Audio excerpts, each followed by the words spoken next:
Now here to help us plumb the depths of the therapist couch, please welcome with me Ms. Laura Frohboese.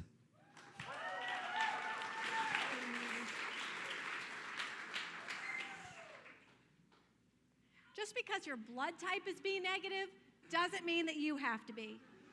Remember, it's always important to give 100% unless you're giving blood. Yes, I do have a day job. I'm the owner and therapist at Cornerstone Counseling in Elizabeth. Now, some people think of therapy as this dark, heavy process of talking about all the things that aren't going well and of reliving painful memories from the past. And unfortunately, this keeps a lot of people from getting the help that they need. But tonight, I'm here to tell you that humor can be a really effective therapeutic technique. You don't have to clam up. You can break out of your shell, and you can have fun while getting some pearls of wisdom from your therapist and learning to be as happy as a clam. Now, just like with jokes, it's not always appropriate to make jokes while you're in therapy.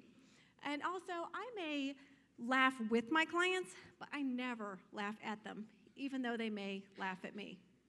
Now, who else ever uses humor to break awkward tensions? Some people come in the office and they seem kind of nervous, so I try to keep it light. One thing I like to point out is that on my old business cards, they accidentally printed psychotherapist as two separate words. So I like to normalize the therapy process by saying that everybody hurts sometimes, even psychotherapists. I love it when people come in and they say, I just want to be normal. I want to feel normal. Because I don't know what normal is. Do you mean average? Do you mean typical? Because to me, normal is just a setting on the washing machine. In the same way, people always ask, am I depressed? Do I have depression? Or am I just going through a depressed time? And I love this definition because depression is that dark, dark room where negatives continue to develop. So just like in life, as in therapy, you have to know where you are and know where you want to be to know how to get there.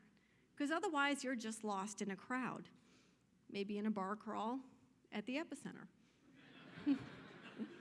So we all have that positive and negative self-talk. We have that, I should probably eat something healthier than a donut, and that, no, but I really want the donut. But the devil is in the details, in knowing that we have control over the positive and negative self-talk. I like to engage with it and kind of talk with it. Is that Debbie Downer talking to you? Or is that Stuart Smalley? I'm good enough, I'm smart enough, and gosh darn it, people like me. Because remember that an upper lasts a lot longer than a downer does. So once you can recognize these negative thought patterns, you can start to check your baggage. And let me just say, the therapy might be a little bit more than $25. But the line to security is short. And in this case, you want your baggage to disappear. Are you dogged by how other people see you? Do you keep yourself on a short leash? Because it's time to teach yourself some new tricks. You are show quality. You're man's best friend. You're not just pet quality. Sometimes we make problems a lot harder than they are. Sometimes you think, I can't get anything right, everything is wrong, when in reality, you just need to see things from a different angle so that things don't seem so obtuse. Honesty is so important. We don't sugarcoat. We don't use flowery language. We don't use half-baked truths. We make it a piece of cake, to be honest. Because you can handle the truth.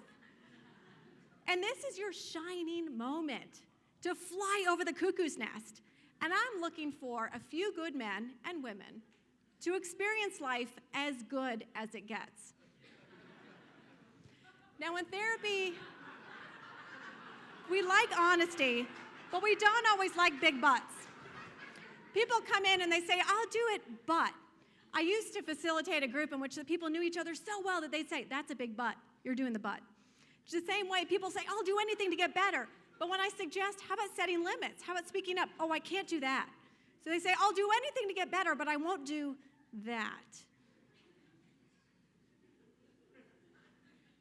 So here is the recipe for feeling miserable your entire life.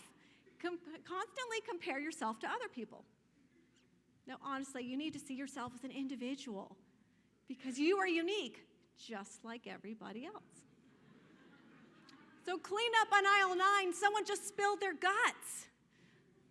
Is this an awful mess? No, it's progress. It's perfection. It's fun. Have fun with personal growth. And remember, if you've got issues, I've got tissues.